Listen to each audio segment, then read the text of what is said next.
aí, galera, hoje a gente vai conversar, bater um papo aqui com vocês sobre um assunto não tão legal que aconteceu nos últimos dias. Para quem acompanha lá no Instagram, já sabe, né? Mas meu esposo nos deixou essa semana. Ele já tava na verdade a morte foi por suspeita de leptospirose. E aí ele já estava sentindo já alguns sintomas, né? Já estava sentindo dor na panturrilha, ele já estava sentindo cansaço, já estava sentindo falta de apetite, já estava sentindo essas coisas, mas foi, assim, em média, 2 dias antes de ter essa piora. E aí, quando foi na terça-feira, ele teve uma piora grave mesmo, de não conseguir quase andar até o portão de casa. E aí, quando foi na quarta pela manhã, a gente levou ele pra emergência. Quando chegou lá, os médicos, constataram que a hipótese seria leptospirose. E aí, ele fez exames, colocou exames, só que pelo fato de ser UPA, né, unidade de pronto atendimento, o resultado do exame não saiu naquele dia. No outro dia que eu fui visitar ele, que eu fui perguntar à médica, a médica falou que o prazo era de 10 dias. Aí você imagina que eles com certeza sabem que leptospirose é uma doença que mata rápido, como é que o resultado só sai depois do prazo de 10 dias. E aí ela meio que falou que, ela não falou isso com todas as palavras, mas meio que ela falou que entrega na mão de Deus e aguardar para ver se ele tem uma melhora do corpo por si só, coisa que não aconteceu. Ele se internou na quarta, quando foi na sexta-feira, ele já não estava mais entre nós. E o pior, gente, eu recebi essa notícia no meio da estrada, porque no dia que a gente internou ele, eu não pude ficar com ele no hospital, porque não tinha ninguém pra ficar com o João. Ninguém, porque eu tava numa cidade em que eu não conhecia ninguém.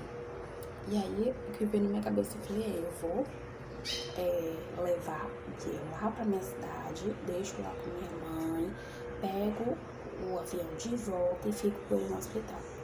Só que quando a gente veio pra voltar pra minha cidade, eu voltei de ônibus porque eu tava com mala grande, então se eu fosse de avião eu ia ter que praticamente pagar uma outra passagem por causa disso. A gente veio de ônibus. Iria durar 2 dias a viagem. Quando foi 1 dia e meio, eu viajei na quinta à noite. Quando foi na sexta à tarde, o hospital ligou na estrada. No meio, eu lembro que eu acho que eu tava ali em Minas Gerais, já, que é metade do caminho, indo pra Salvador. E aí o hospital me ligou, perguntou se tinha alguém na família na cidade. Aí eu falei que da família não, mas tinha uma amiga, né, que ela poderia ir lá. Ali eu já meio que senti, sabe, gente, que tinha dado alguma coisa errada. Porque também, pela manhã eu tinha mandado mensagem pra ele, tinha mandado mensagem às 7 horas da manhã, 9 horas da manhã e 11 horas da manhã, e ele não tinha respondido. Aí ali eu já meio que senti que tinha acontecido alguma coisa, entendeu?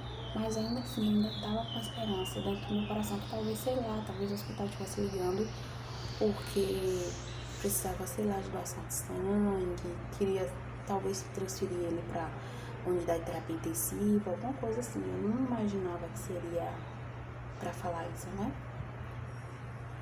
E aí, quando o hospital me deu a notícia, eu já comecei a me desesperar no meio da estrada, porque eu tava em Minas Gerais. Se eu fosse descer pra voltar pra São Paulo, eu não ia conseguir chegar naquele dia. E também, se eu continuasse o percurso, eu não ia conseguir chegar na cidade naquele dia. Então eu tava no meio da estrada, sem saber o que fazer, desesperada, chorando, que eu não conseguia acreditar de jeito nenhum, de jeito nenhum. Aí quando eu cheguei aqui, né, na cidade, foi que a gente, em Salvador, foi que a gente começou a ajeitar as coisas para que pudesse trazer ele para cá, pra cidade, porque eu não queria que ele fosse velado lá, longe, né, da família dele e tudo. E aí a gente conseguiu juntar a família dele com a família dos amigos, tudo, e a gente conseguiu pagar um traslado para trazer ele para cá. E acabou que o sepultamento foi no domingo à tarde. Mas assim, a gente ainda não... A ficha ainda meio que não caiu, sabe? Acho que nos 3 primeiros dias, que foi domingo, segunda e terça, o pessoal ficava me questionando. quê? Porque ele, né? Apenas com 38 anos. Por que agora? Por que, meu Deus? Por que? Ele tinha tantos planos, sabe? No Instagram dele mesmo ele postava alguns vídeos motivacionais. Por que ele tinha tantos planos para esse ano de 2023? E às vezes a gente fica assim mesmo. Eu ainda não acreditei. Não acreditei. Sabe? Parece que é uma mentira, que é um pesadelo, que eu vou acordar desse pesadelo e tudo vai passar. Já tem horas, é assim, a mistura de sentimentos. Já tem horas que eu coloco na minha cabeça que, ok, tá, esse é o destino de todo mundo, a gente tem uma data para estar aqui nessa terra e uma data para ir embora.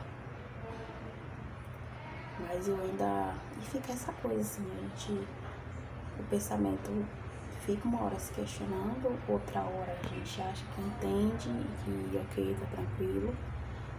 Mas é uma situação muito complicada, principalmente quando a gente para e pensa que tem um filho pequeno, né? Que vai crescer e não vai, talvez, lembrar do pai, porque o João só tem 3 anos.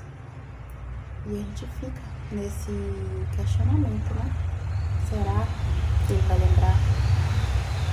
Como é que vai ser a criação dele? É muito complicado, mas é um alerta também, tá, gente? Ele já estava emagrecendo há um tempo atrás. Então, talvez se ele tivesse procurado fazer exames para detectar por que estava emagrecendo, talvez ele não teria pego, né, essa bactéria. Porque eu acho assim que talvez a imunidade dele não estivesse tão boa, já que ele estava emagrecendo muito nos últimos tempos. Talvez não, né? Talvez foi o dia mesmo dele ir. É muito complicado, a gente fica sem conseguir entender. Mas ele sentia muitos sintomas. Nos últimos 2 dias ele estava sentindo muita dor na panturrilha. Não conseguia caminhar muito, que sentia cansaço, mas ele achava que era o cansaço do sono, porque ele não estava dormindo direito. Sentia muita sonolência, falta de apetite. Tudo isso. Foi na terça-feira, ele sentiu febre, a gente até medicou. Mas é uma doença terrível, gente, terrível, que acaba com a pessoa em menos de 48 horas. E a gente não sabe como foi que ele pegou isso, porque até então a gente ele não teve acesso a locais com enchente. E toda vez que ele saía na rua era com tênis. A gente não sabe como foi que ele, não faz ideia de como foi que ele se infectou desse jeito. Não sabemos. É uma situação muito complicada, eu vim aqui compartilhar com vocês. E é isso. Agora ele segue lá no outro plano espiritual dele. E a gente precisa seguir nesse daqui, né, da Terra, até o dia que a gente também for para esse outro plano espiritual. E eu espero que realmente eu encontre ele lá quando eu for, sabe?